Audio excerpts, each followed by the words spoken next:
大家好，我是小月。我们厨房有一面墙瓷砖都翘起来了，今天准备把它修一下。我亲戚帮忙找了个熟人过来施工，顺便把前2天换窗户的时候不小心砸坏的那个窗台也一起修好。我们过来买点瓷砖，等会儿就把厨房那一块收拾了。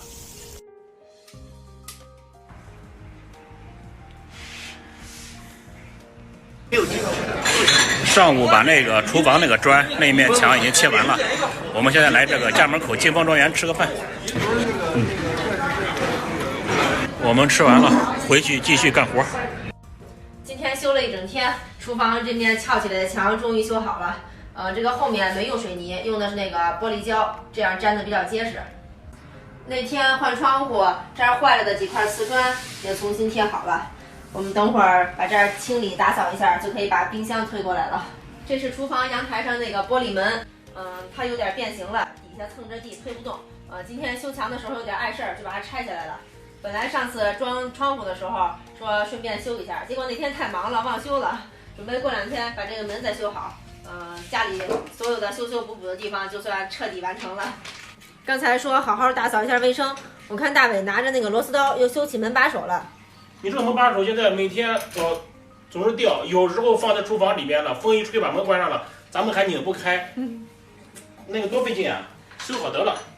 这会儿别修了，我看果果快放学了，你要不先去接他，等一下回来再说呗。行，那我去接去吧。果果今天晚上还有街舞课，时间还比较紧张，感觉太忙了，这等会儿再修吧，不着急。怎么今天还有街舞课呢？又都赶一块儿了，那我去吧。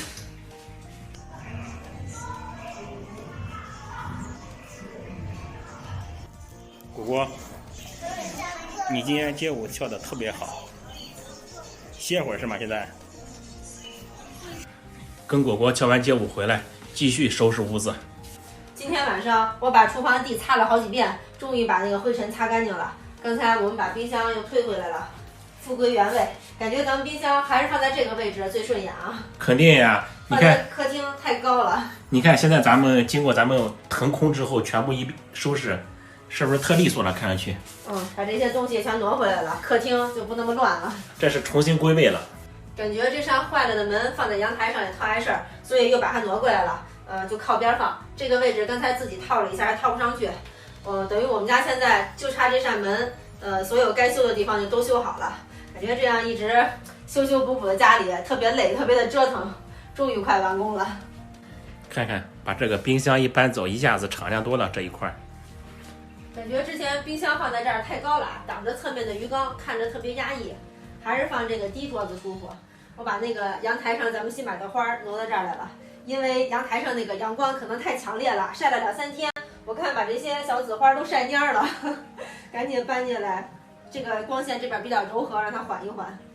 那咱们屋子现在就除了门，然后除了那个厨房门把手，这就没有坏的地方了呗？基本上是啊，咱们已经修修补补了，好多地方该修的该换的都已经弄好了。但是墙面脏的地方咱们准备收拾吗？哎呀，这个不影响生活，也不是太脏。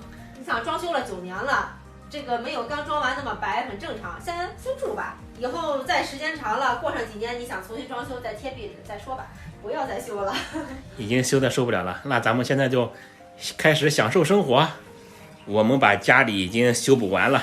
小月说算算看回北京这个家之后花了多少钱。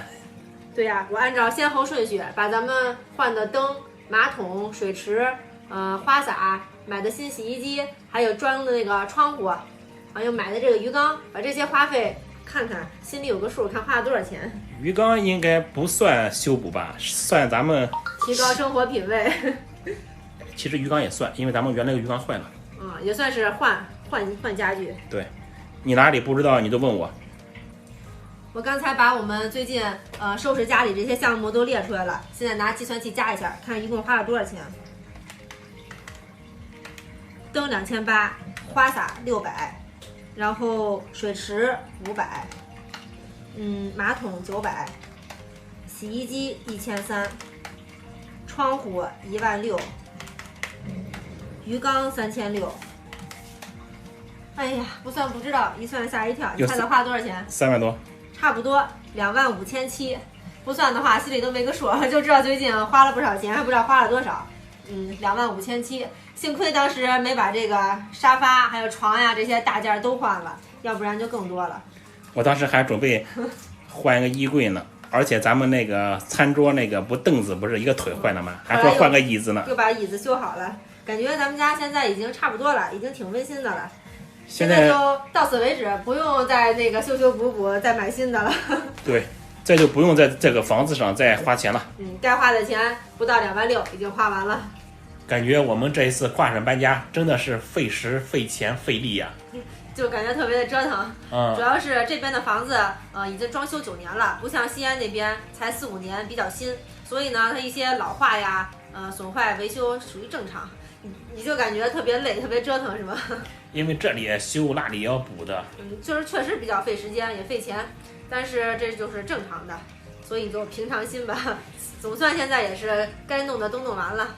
现在就等于是也修补好了，就是慢慢的把屋子是越收拾越利落，越收拾越好。搞卫生，重新归纳整理，把它往那个整齐洁净里面收拾就行了。合理的布局一下就可以了。